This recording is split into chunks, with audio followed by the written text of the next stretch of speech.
Hello, I'm going to read part 2 of Chapter 3 of Winnie the Pooh by A A Milne with glorious illustrations by E. Shepherd. If you remember, Pooh and Piglet were together tracking a woozle or woozles around a spinney, and something incredibly exciting had happened just as we left the story yesterday. And Piglet had jumped up and down a bit, and then... Anyway, let's go on and find out what happens. "The tracks," said Pooh. "A third animal has joined the other two." "Pooh!" cried Piglet. "Do you think it's another woozle?" "No," said Pooh, "because it makes different marks. It is either two woozles and one, as it might be, whizzle, or two, as it might be, whizzles, and one, if so it is, woozle. Let us continue to follow them."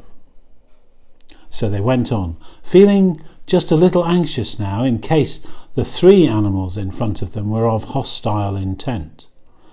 And Piglet wished very much that his grandfather T.W. were there, instead of elsewhere. And Pooh thought how nice it would be if they met Christopher Robin suddenly, but quite accidentally, and only because he liked Christopher Robin so much.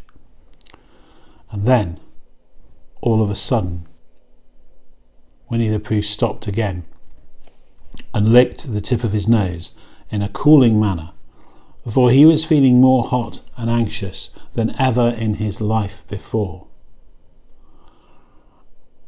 There were 4 animals in front of them.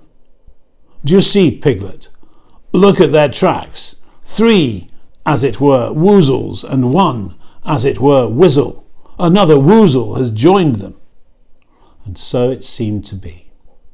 There were the tracks, crossing over each other here, getting muddled up with each other there, but quite plainly every now and then the tracks of 4 sets of paws. "I think," said Piglet, when he had licked the tip of his nose too, and found that it brought very little comfort, "I think that I've just remembered something. I've just remembered something that I forgot to do yesterday and shan't be able to do tomorrow. So I suppose I really ought to go back and do it now." "We'll do it this afternoon, and I'll come with you," said Pooh. It isn't the sort of thing you can do in the afternoon," said Piglet quickly. It's a very particular morning thing that has to be done in the morning, and if possible between the hours of... What would you say the time was?" "About 12, said Winnie the Pooh, looking at the sun. "Between, as I was saying, the hours of 12 and 12:05. So, really, dear old Pooh, if you'll excuse me..." "What's that?" Pooh looked up at the sky, and then, as he heard the whistle again, he looked up into the branches of a big oak tree, and then he saw a friend of his. "It's Christopher Robin," he said. "Ah, then you'll be all right," said Piglet. "You'll be quite safe with him. Goodbye." And he trotted off home as quickly as he could, very glad to be out of all danger again. And there is Christopher Robin up the tree, looking down on Pooh and Piglet. Christopher Robin came slowly down his tree. "Silly old bear," he said. "What were you doing? First you went round the spinney twice by yourself, and then Piglet ran after you, and you went round again together, and then you were just going round for a 4th time..." "Wait a moment," said Winnie the Pooh, holding up his paw.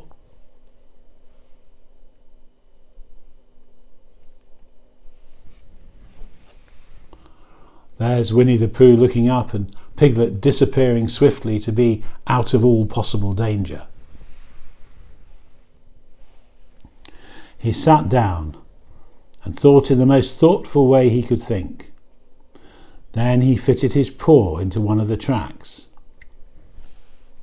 Then he scratched his nose twice and stood up. "Yes," said Winnie the Pooh. "I see now," said Winnie the Pooh. "I have been foolish and deluded," said he, "and I am a bear of no brain at all." "You're the best bear in all the world," said Christopher Robin soothingly. "Am I?" said Pooh hopefully, and then he brightened up suddenly. "Anyhow," he said, "it is nearly luncheon time." So he went home for it. That's the end of chapter 3.